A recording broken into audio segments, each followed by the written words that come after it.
The term greenwashing was first coined in 1986 by an environmentalist named Jay Westerveld. Greenwashing involves the fabrication or exaggeration of green or eco-friendly claims on behalf of a company in order to portray themselves as charismatic and concerned with environmental matters.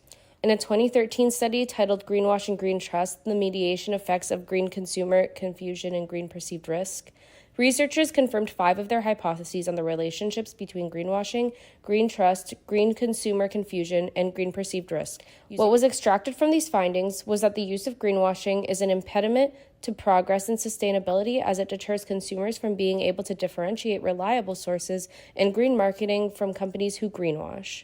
In a 2022 study on consumer perceptions of greenwashing in the fashion sector of the United Arab Emirates, researchers used the 7 sins of greenwashing and the competitive altruism theory to help understand consumer perceptions of greenwashing and to explain the reasons that companies compete amongst each other to be perceived by consumers as clean altruists. Competitive altruism theory is concerned with the intentions and authenticity of green initiatives and the trend of environmentalism that greenwashing brands use as a fuel in their campaigns, competing amongst one another for who can appear the cleanest.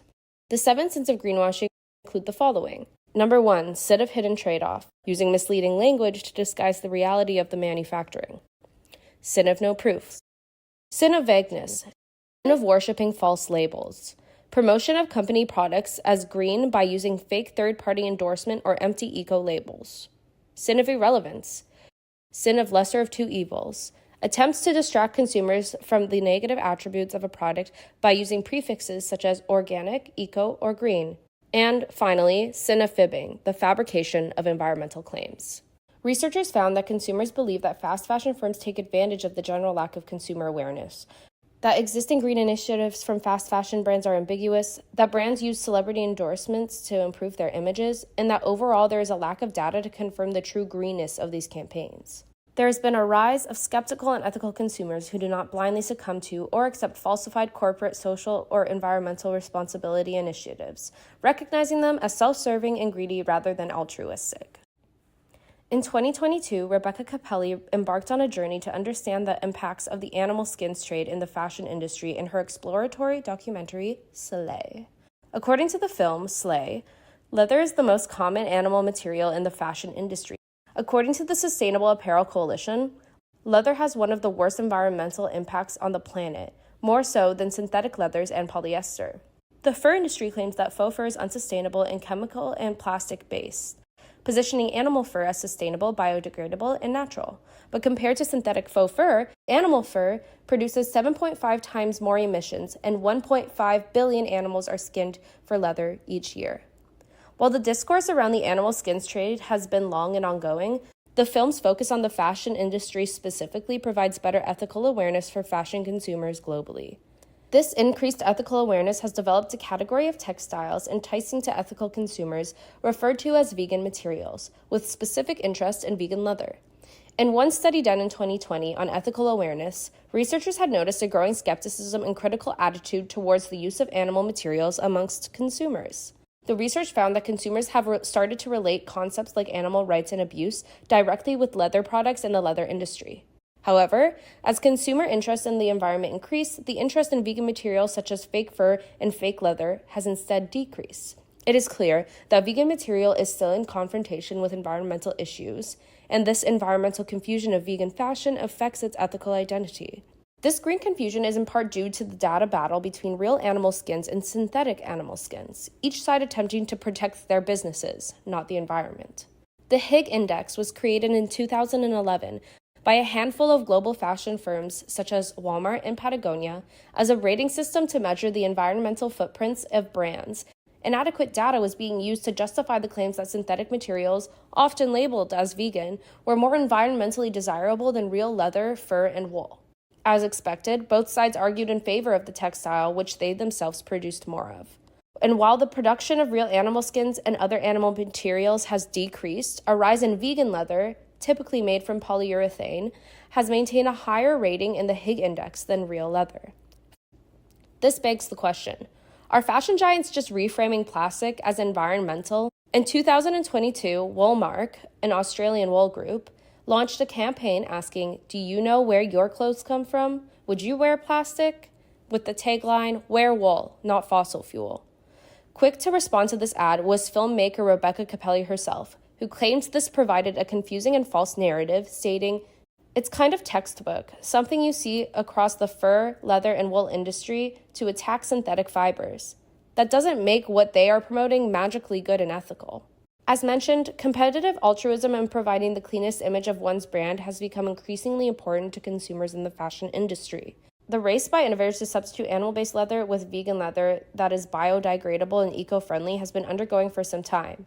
Labeling a product as vegan provides the consumer with a connotation that the product is also eco-friendly and green, when it is often only vegan in the most basic form. It doesn't contain animal products, but it does still have an environmental impact. While we know the production of real leather is worse than synthetic leather, analyzing fast fashion brands who have started labeling their fake leather as vegan is important in understanding the greenwashing of vegan leather and evolution of the alternative leather market.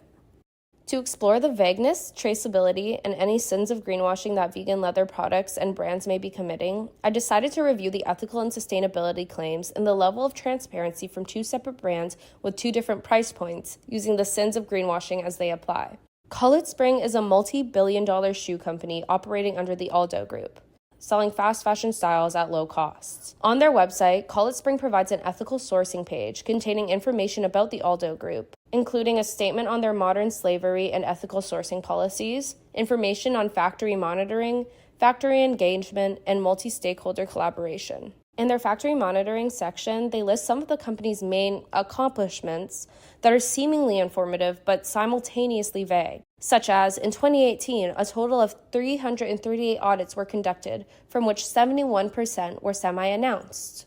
From this section alone, the brand has already committed the sin of vagueness and the sin of no proof. With the tagline, "We're 100% vegan," the sustainability portion of their website states that, "At Call It Spring, we make it our mission to bring you shoes and bags that are not only fun and stylish, but kinder to our furry friends."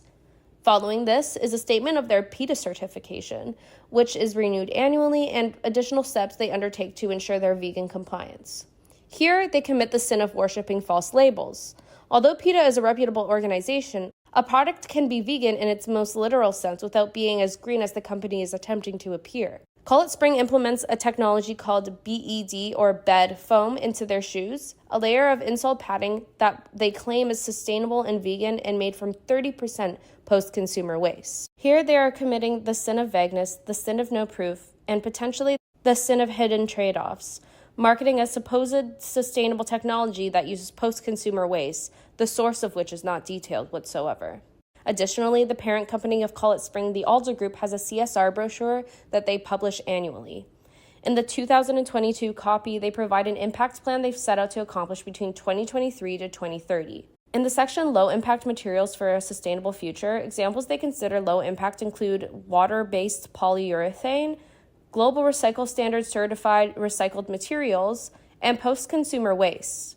Each of these materials, again, are stated vaguely and with no proof. They claim that in 2022, a third of Aldo and Call It Spring products were made with a minimum of 20% recycled polyester and nearly half with at least 20% recycled polyurethane, used as the main components of the shoes or were integrated into their lining and insole. However, they fail to mention where their data is coming from or what this really means. We don't know where the recycled materials are extracted from or if the amount of production outweighs the production means. They introduce a new leather alternative, corn-based leather. This plant-based corn material helps reduce carbon emissions and use on non-renewable energy sources, a whole section dedicated to this material, and yet it's only used in 2 models. Despite promoting vegan leather alternatives, they include a section called Responsible Leather Sourcing. They are a member of the Leather Working Group, which supposedly works with other brands, retailers, tanners, manufacturers, and experts to improve traceability, as well as the environmental performance of the leather industry. In this way, they frame leather as an industry that can be better environmentally, leaving out any details about the experts they use or how they're evaluating traceability and environmental performance. Dr. Martens, or better known as Doc Martens, is a shoe company that has created their fast fashion empire off of their signature styles of black leather shoes with bright yellow stitching. On page 64 of the Doc Martens annual report is the section titled Our Sustainability Journey. The company plans to become a net zero business by 2040. Though they give very few details as to how they will accomplish this.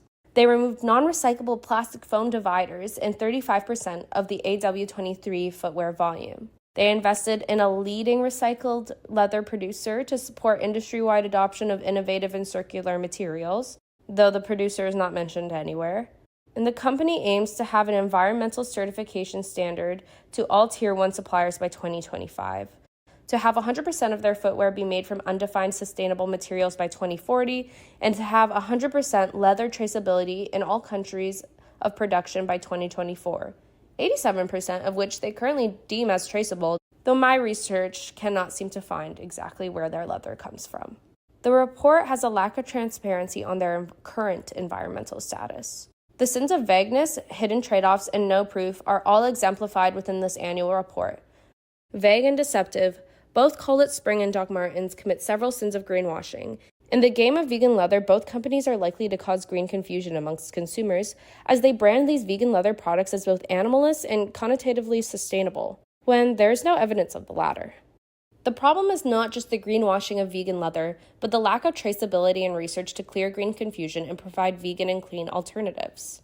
Although plastic and plant-based alternative leathers are framed as environmentally better than real leather, there's not enough research to prove what the long-term effects of manufacturing these products are, nor is there enough research on their lifespans to determine whether or not they can be circular.